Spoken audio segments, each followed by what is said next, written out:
Cara, olha que loucura essa situação. Imagina um lugar qualquer, onde um juiz da mais alta corte daquele país resolve participar de um evento com estudantes, muitos deles militantes, e se posiciona de maneira clara contra um lado do espectro político e ideológico daquele país. E recentemente houve eleições naquele país onde esse lado saiu derrotado e ele diz claramente: vencemos o outro lado, né? É claro, vocês sabem, eu estou me referindo ao ministro Luiz Roberto Barroso, que participou de um evento da UNE e mandou essa aí: vencemos a ditadura e o bolsonarismo, ou algo desse tipo, né? Segundo saiu aqui recentemente no Metrópolis. Então olha só, nós derrotamos o bolsonarismo, diz Barroso após ser vaiado em evento da UNE. Meus amigos, tem aspectos extremamente importantes que a gente precisa comentar sobre este vídeo. Peço que vocês prestem muita atenção, compartilhem ele ao máximo e deixem o seu like aí embaixo desde já, porque ele precisa chegar ao maior número possível de pessoas, tá certo? Claro, a gente tem que assistir aqui o vídeo na íntegra para ver realmente a fala dele e depois eu comento aí os pontos que eu elenquei aqui para vocês, tá certo? Então olha só. Claro, tem uma barulheira ali, como todo evento desses estudantes, né? Mas dá para entender alguma coisa lá, vamos lá.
Dá pra ver que tem muita gritaria ali, não dá pra entender muito bem o que ele diz, mas algumas partes ali dá pra entender claramente, né?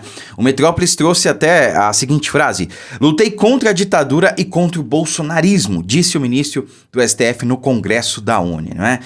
Cara, é engraçado a gente ver um juiz se manifestando politicamente, um juiz participando de um evento político e falando sobre política abertamente, quando na verdade isso é proibido. Inclusive, na nossa legislatura, isso é proibido. Um juiz não pode se posicionar politicamente, não deveria participar de eventos públicos, né? Não deveria nem ter redes sociais, não deveria falar fora dos autos, né? Somente nos autos. Você vê que nos Estados Unidos, por exemplo, o juiz da Suprema Corte, aliás, nenhum juiz se posiciona politicamente. Muitos não têm rede social, enfim. É um absurdo, por si só, um juiz estar ali num palco da UNE, né? É surreal isso aqui, mas é o mesmo ministro que já fez live com Felipe Neto, é o ministro do Perdeu Mané, é o ministro do eleição não se ganha, eleição se toma, ele falou isso, né? Ah, mas foi em outro contexto, né? Vai saber qual foi o contexto que ele falou, qual foi a intenção que ele falou, mas se preocupou lá que o microfone estava gravando ou não, né? Mas tudo bem. A questão aqui, meus amigos, é que ele falou vários absurdos. E eu separei alguns aqui porque isso revolta tanto a gente que a gente tem que tomar cuidado para falar aqui, né? Até porque o ministro falou que nós estamos numa democracia, mas a democracia da esquerda, né? Onde todo mundo que é de esquerda, veste o vermelho, defende o Lula, pode falar o que quiser. A direita nem tanto, né? Bom, começando aqui que ele disse: houve uma ditadura no Brasil e nós lutamos contra a ditadura, né? Só a ditadura caça mandatos e fecha Congresso. Será que só a ditadura, Barroso, ministro Barroso, que caça mandatos? O que aconteceu com o deputado Deltan Dallagnol? O que aconteceu com o Congresso Nacional, que não tem mais autonomia, que não tem mais independência? Porque o senhor foi lá fazer lobby contra o voto impresso, né, que estava prestes a ser aprovado. Nós tínhamos maioria absoluta para aprovação, mas depois da sua visita às lideranças lá da Câmara, a matéria foi rejeitada, né? E a PEC do voto impresso foi rejeitada. Então, nós temos Congresso hoje? Se é só em ditadura que se caça mandatos e fecha Congresso, bom, então nós estamos em uma ditadura, porque o Congresso está praticamente fechado e nós temos aí vários parlamentares que foram caçados, inclusive recentemente, né?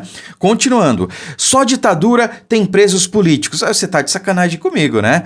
Nós temos aí mais de 1.000 presos políticos. A maioria já foi liberado, mas está em prisão domiciliar, está usando tornozeleira eletrônica, está impedido de se movimentar livremente, de usar redes sociais. São presos políticos. O Daniel Silveira é ou não é um preso político? Né? O Roberto Jefferson é outra história, mas tem aí, mais recentemente, o Cid, Coronel Cid, ex-ajudante de ordens do presidente Bolsonaro, é um preso político. Então, nós estamos numa ditadura, porque nós temos centenas de presos políticos no Brasil, né? Temos, inclusive, exilados políticos, Alan dos Santos, sem falar de outros, né? Continuando, ele disse aqui, abre aspas para o Barroso, percorremos um longo caminho para que as pessoas pudessem se manifestar da maneira que quisessem. Quem é que pode se manifestar hoje da maneira que quiser? Nem a esquerda pode dizer que se manifesta da maneira que quiser, porque olha, a esquerda tem liberdade hoje para falar o que quiser, mas no momento em que eles começarem a criticar, por exemplo, certas figuras da República, que eu não vou citar nomes aqui, mas eu tenho certeza que vocês imaginam, eu tenho certeza que a coisa vai ser direcionada para eles também. Eles só não perceberam isso ainda, mas talvez percebam quando for tarde demais, né? Mas aí já vai ser tarde demais, tá? Estamos numa democracia no Brasil, mas só se for democracia da esquerda. A esquerda, claro, vive uma democracia plena, que pode fazer o que quiser, falar o que quiser, como bem quiser, né? E continuando, mais uma frase do ministro Barroso. Quando eu entrei na faculdade, nós tínhamos tortura e ditadura. Quer dizer, ele está dizendo que entrou na faculdade lá no período de governo militar, o período onde nós tivemos mais segurança, tivemos mais educação, mais saúde, né, infraestrutura, enfim. Um período realmente que muita gente tem saudades, né, que vivia liberdade, que tinha segurança, que tinha ali as instituições funcionando, que tinha tudo funcionando no país. Muito diferente do que é hoje, onde existia democracia, né, onde era ruim para o vagabundo, para o bandido, para essas pessoas era ruim. Hoje a coisa se inverteu. Tá ruim pro cidadão de bem e tá bom pro bandido, tá bom pro vagabundo, né? Então, essa gente parece que vive um revanchismo. É uma espécie de vingança. Parece que é uma vingança, né? Então, ele fez faculdade na época da ditadura, segundo ele. Bom, parece que é por isso que algumas pessoas têm um comportamento hoje, né? Tem certo comportamento hoje. Bom, então, claramente a gente viu ali que ele feriu o princípio da imparcialidade que um juiz deve seguir, né?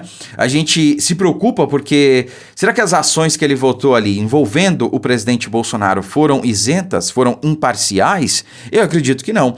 Acredito que a partir deste momento, todos os votos que ele fez relacionados à direita, relacionados ao presidente Bolsonaro ou alguém ligado a ele deveriam ser anulados.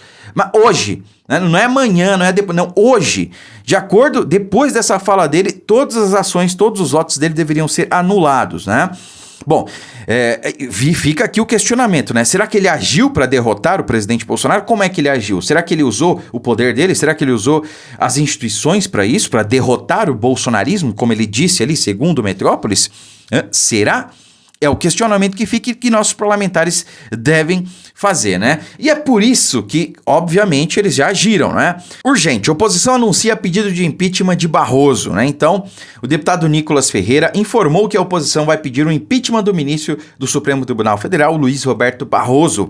Na noite de ontem, dia 12, Barroso participou do Congresso da União Nacional dos Estudantes, a UNE, e durante o discurso ele disse que nós derrotamos o bolsonarismo.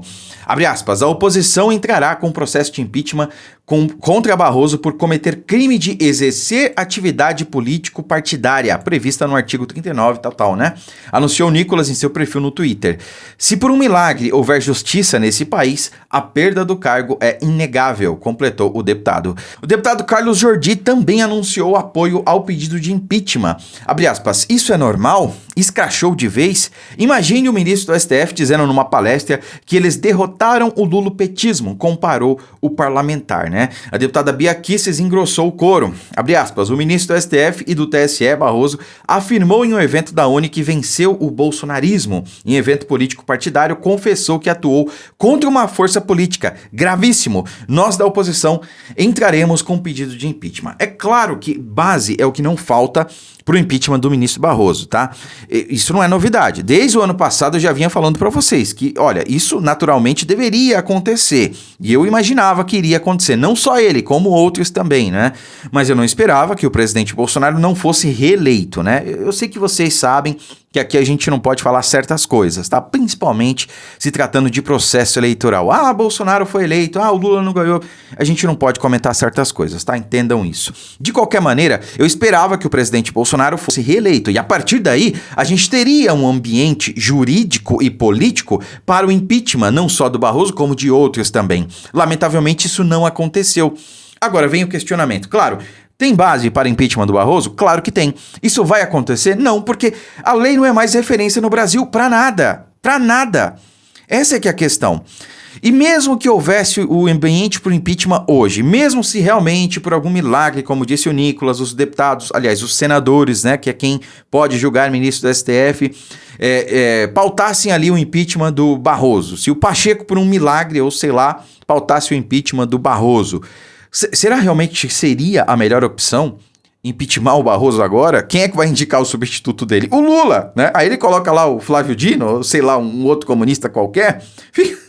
É trocar 6 por meia dúzia, entendeu? Mas o que precisa crescer na população é essa informação aqui, ó. Por isso que eu peço pra você, tá chegando aqui agora, gostou do conteúdo? Primeiro, inscreva-se no canal e se tá vendo pelo Facebook, siga a nossa página. Segundo, deixe seu joinha. E terceiro, compartilhe esse vídeo, tá? Mas compartilha mesmo, posta lá no grupo, né, no que você participa e coloca lá a mensagem, olha gente, inscreva-se no canal aqui desse rapaz, ele fala ali umas besteiras, mas tem coerência também o que ele fala, né? Não é só besteira não. Se inscreve lá, acompanha o trabalho dele, vamos fortalecer a direita. Quanto mais as pessoas perceberem o que está acontecendo, da maneira que está acontecendo, mais elas vão fazer melhores escolhas, digamos assim, em 2026. E é a partir daí que começa a mudança, né? Hoje a gente não tem tanto poder assim de mudança real, agora, tá? Mas a gente vai ter se esse trabalho for intensificado, né? Esse trabalho de divulgação, esse trabalho de consciência, eu me refiro. Então é isso. Curta, comente, compartilhe o vídeo, fiquem com Deus e até a próxima.